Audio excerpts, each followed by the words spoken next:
Hi everybody, today we're going to go ahead and create this super cute Drunk Reindeer Cake Topper, so let's go ahead and get started. The first thing we're going to do is we're going to start with some tan fondant and we're going to roll it into a teardrop shape. Then we're going to flatten one end with our hand, and that's going to be the leg area, and we're going to go ahead and take a blade and cut in between those legs. You're just going to roll those legs in between your fingers until they are rounded and they do not look like they've been cut. You're going to go ahead and add some leg marks with a sugar shaper.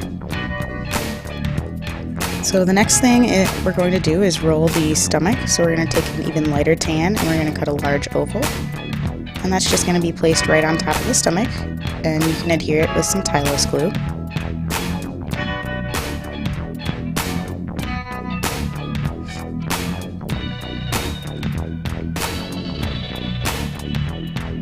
Now we're going to go ahead and form the arms. So you're just going to take more of your tan color and roll it into a tapered log on both ends.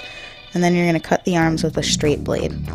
Now we're going to put one arm off to the side and one arm coming over the chest, and you can adhere that with Tylose glue as well.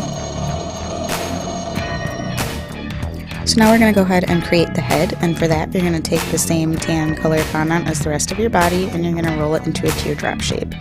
Then you're going to take the side of your finger and you're just going to create a little indent on the top of the nose, and that is going to create the area where your eyes will be, and it will also give your reindeer a little bit of a snout. So go ahead and attach that using a toothpick and some Tylose glue, and then once you've got a good spot, go ahead and create the eye holes with a ball tool. You can see I'm using two different sizes, and that's to create an eye socket and a little area around it so it gives it a little bit of depth. We're going to go ahead and place a red ball of fondant on the nose to make him Rudolph.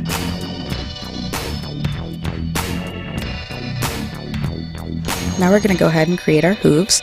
So for that we're going to roll out our log and we're going to cut even portions so that all the hooves are the same size. So once you've got your portions cut, go ahead and squish them in between your fingers to make sure that they don't look like they've been cut with a blade, and then go ahead and adhere them onto the end of each leg with a little bit of Tylose glue. And you can see I'm using a Dresden tool to create a little bit of a line in between the middle of the hooves. And that's just to give it a little bit more detail.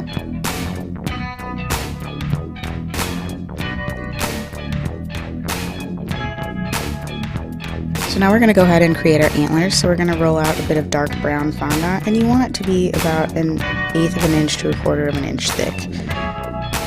And you're just going to randomly cut a bunch of little squiggles for the antlers. They don't have to look the same. In fact, it's better if they don't. And then once you have it cut out, just go ahead and roll all those edges in between your fingers to make it look like they have not been cut and they have actually been grown as horns. Now once you have those cut and formed into the right spots, go ahead and use a small piece of Floral wire and stick it right in there. That's going to be your support to make sure that your horns stay inside your head. And then go ahead and put that in your head to make sure that they stay in the right spot and that there is a hole for those wires. Now once you make the hole, you can go ahead and pull those antlers out. You do want them to dry separately because we are going to dip them in a powdered wafer paper mix. So now we're going to go ahead and create our wine bottles. So go ahead and take some green fondant and cut it into portions after you've rolled it into a log. You want 3 bottles, and you can create more if you want, but for this guy we're creating 3. As you can see, we're just rolling the logs. We're creating a tapered end on one side between our fingers, and then we're rolling the rest of the bottle on the table.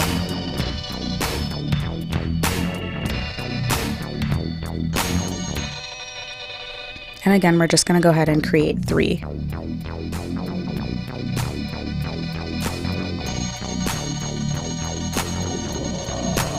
So now we're going to go ahead and create the labels for the bottle. So go ahead and roll out a nice piece of thin white fondant and go ahead and cut your labels with a straight blade. If you don't have a straight blade, you can use an X-Acto, but I do prefer the straight blade because it does provide an easier cut. So go ahead and cut the same length label for all the bottles, and you can adhere it with Tylose glue. You may not need any if your fondant is sticky. Now we're going to go ahead and attach the bottles. I like to attach one in both hand and then one on the side of his leg.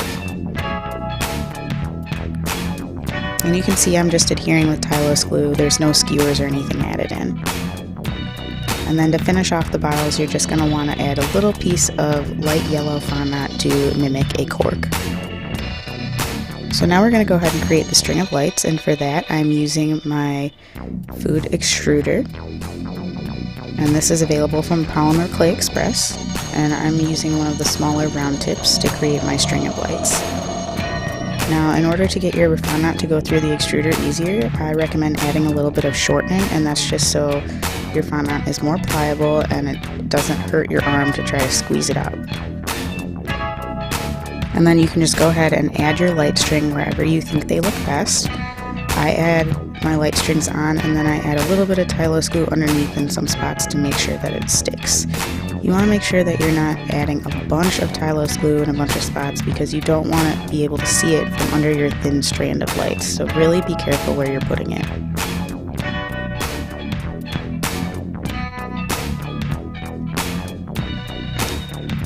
Also make sure that when you're adding your lights that you do wrap some around the bottles, because that will also make sure that the bottles stay in the same spot.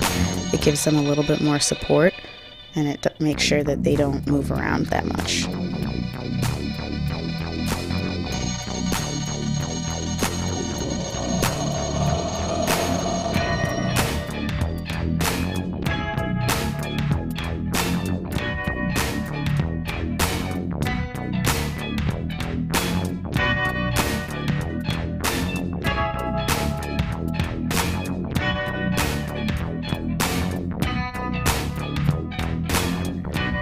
Now we're going to go ahead and finish off our antlers. So for that, we're going to go ahead and take some white wafer paper and some powdered brown food coloring, and we're going to put that in a coffee grinder until it's a powder.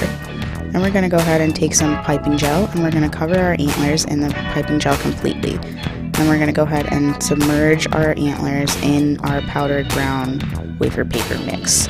And that's just to give it some nice texture. And then we're going to allow that to dry completely before we put them into the deer's head. So go ahead and set those aside to dry. And then of course, once they're dry, you can go ahead and stick them right into the deer's head and use a little bit of Tylose glue to make sure that they stay adhered. So now we're going to go ahead and paint on our mouth, and for that I'm using a mixture of vodka and Renshaw Pro Gel color mix.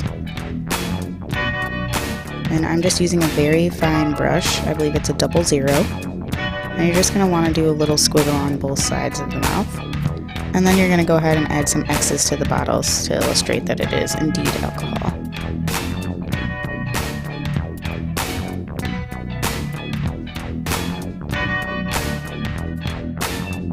So now we're going to add some glare spots for the eyes, and for that you're just going to need a little tiny piece of white.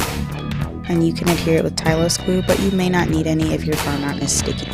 And I like to put one in the top corner and one in the bottom corner to illustrate that the reindeer is a little bit tipsy. Now for the final step, we're just going to go ahead and create our lights. So for that I use primary colors, and I just roll out a log and I cut thin even portions. And then I roll the little pieces of fondant in between my fingers to create little teardrops. Then go ahead and attach them randomly all over your reindeer.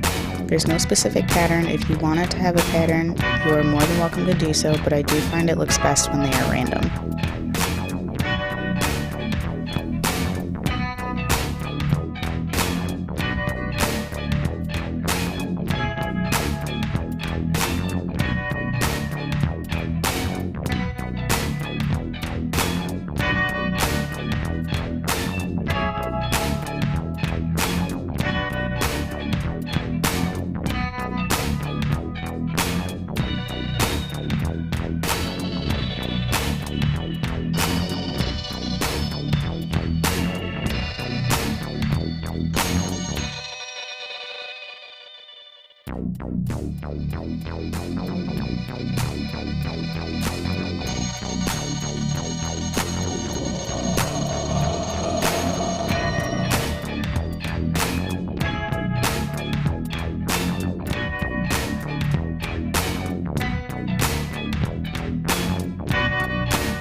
Now you want to make sure that you don't forget to add your light strings on your antlers. Again, this will make sure that they are a little bit more stable, they have a little bit more to hang on to, and they should have less chance of breakage this way. So go ahead and use your extruder one more time to create those light strings, and just go ahead and wrap them around your antlers.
Now our last step is going to be taking a little bit of white fondant and adding a little bit of a glare to that red Rudolph nose. And that's it, guys. I hope you enjoyed it, and thank you so much for watching.